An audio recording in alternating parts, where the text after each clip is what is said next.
Deputeti i Partisë Socialiste Ardit Bido deklaroi në kuvent se prodhimi i mandarinave në Konispol është goditur nga një sulm i orkestruar mediatikisht, i cili sipas tij ka ndikuar në uljen e çmimit për fermerët, ndërsa në tregjet urbane mandarina shitet mbi 100 lekë për kilogram. Sipas Bidos, kjo situatë është shkaktuar nga interesat e grosistëve që synojnë të fusin në treg mandarinat e importuara, duke krijuar presion mediatik dhe konfuzion te konsumatorët.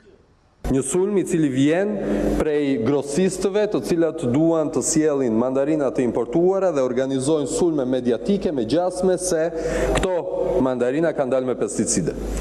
Në asnjë rast nuk ka asnjë analizë që nxjerr mandarinat e Konispolit me pesticide. Dua të falenderoj ministrin e bujqësisë për praninë gjatë javës së kaluar në Konispol, i cili e ngriti këtë çështje, e deklaroi këtë publikisht, por besoj se është çasti që ne të veprojmë në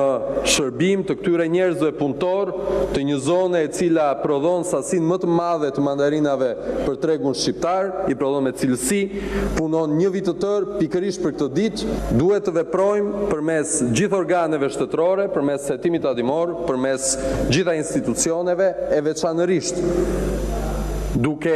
deklaruar publikisht të vërtetën e madhe që ky është një sulm i padrejtë që u bëhet atyre fermerëve.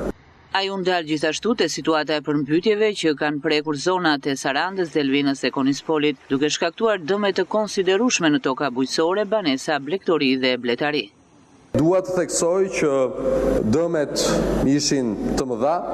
Dua të falenderoj në radhë parë si Ministrinë e Mbrojtjes, forcat e armatosura që u gjendën që në çast parë dhe fatmirësisht nuk kemi dëme njerëz, ashtu dhe Ministrinë e Bujqësisë dhe Drejtorinë e Ujitjes dhe Kanalizimeve, Bordin e Kullimit, të Fierit që u gjendën që në çastin e parë, dhe padyshim që do të dëmshpërblehen të gjitha shtëpitë e dëmtuara, të gjitha kokët e lektorive të cilat u dëmtuan, ngordhën, ashtu edhe bletaria e zonës. Mirëpo është e nevojshme që të kemi më shumë vëmendje në këtë drejtim edhe për ullinjt e dëmtuara dhe për bizneset e dëmtuara.